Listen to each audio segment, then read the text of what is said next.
Bonjour, Philippe, donc, responsable adjoint du dépôt. Mon rôle, c'est de seconder Ève, qui elle est responsable du dépôt, mais qui est absente pour raison maladie.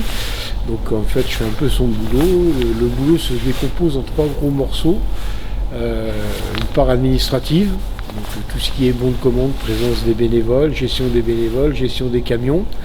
Et puis après, il y a la part pick-up ici, donc picking, tout ce qui est picking, donc on prépare les commandes pour les centres. Et puis il y a une autre part, donc préparation de l'autre côté en frais et en surgelé, réception des commandes. Donc ce qui est arrivé ce matin, c'est 17 palettes. Voilà, donc ces 17 palettes, et maintenant il faut que je répartisse dans le dépôt pour qu'elles gênent personne. Voilà, et puis derrière, c'est juste du management, c'est juste du rangement, c'est voilà, beaucoup de choses comme ça.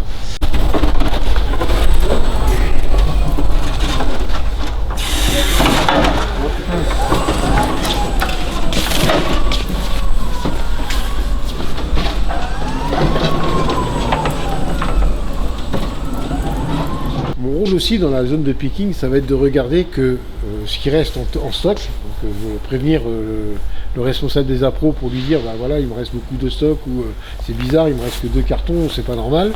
Donc ça fait partie aussi de la surveillance, d'accord. Et puis surtout de ranger, parce qu'il y a un moment donné, il faut comprendre que dans un dépôt, les choses doivent être, alors chaque chose doit être à sa place. On a le FSE là-bas, c'est tout ce qui vient de l'Europe, hein, d'accord.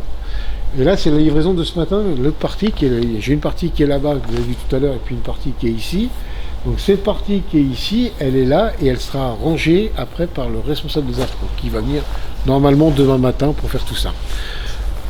Le rôle aussi, c'est la sécurité, parce que y a un truc très important dans un dépôt comme celui-ci, où on brasse beaucoup de matière, où on brasse beaucoup de colis lourds, de choses lourdes comme des palettes, où on manœuvre avec des chariots. Mon rôle aussi, c'est d'assurer la sécurité des personnes et des biens. C'est-à-dire qu'en gros, une pile de palettes qui serait un peu de travers, il faut que je rectifie tout de suite, il faut que je fasse rectifier. Des chaussures de sécurité qui ne sont pas mises, ce matin, il y a des gens qui étaient en formation, qui sont venus ici pour voir le dépôt. Ok, ils voulaient rentrer, je leur ai dit non, vous ne pouvez pas rentrer, je n'ai pas suffisamment de coquilles, vous ne pouvez pas rentrer. C'est de ma responsabilité, et c'est aussi leur intégrité physique. Je ne voudrais surtout pas qu'ils arrivent quelque chose à quelqu'un, donc c'est pas la peine. C'est plus ça qui est important, c'est qu'en fait on doit aussi être attentif à tout ça.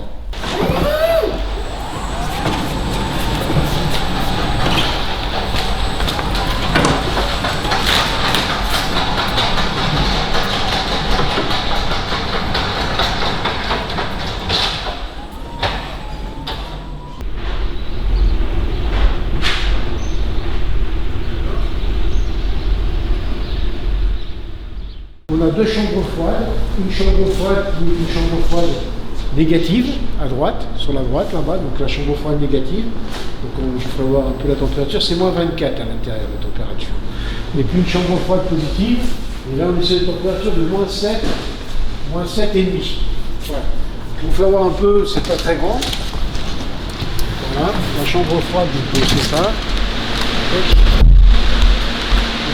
Assez bruyant. D'accord. Et la même chose, donc les palettes qui nous arrivent sont ici, et tout ce qui est préparation de commande, c'est ici.